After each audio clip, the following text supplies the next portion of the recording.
You bet. So I have to say, after Mayor Collins took office, one of his first and primary concerns, and one of the areas he knew and the council knew that they needed to make inroads on, is affordable housing and workforce housing. And the two are kind of synonymous because the vast majority of our household incomes fall into that time or that sector. So Mayor Collins went about kind of putting together a resolution for the city council to consider, and that resolution stood up a task force that had three charges.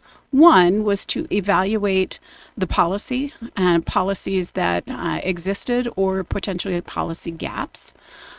Also evaluating and looking at market, what the market needed, and projections for housing needs till 2030. And then finally, the last third of that was really bringing to the mayor and to the city council best practices and innovations and things that would benefit our community. So we kind of broke that scope of work up into three working committees, and that's what we concentrated on. We were fortunate that for the housing assessment piece, Austin Rodemaker with Unaccompanied Students Initiative, who went through the U.S. Air Force Academy's cadet program, saw that they had a capstone program where they would work with organizations or take on projects, and we were fortunate that the housing assessment piece was one of those projects. So the Air Force Academy really put together that piece, and our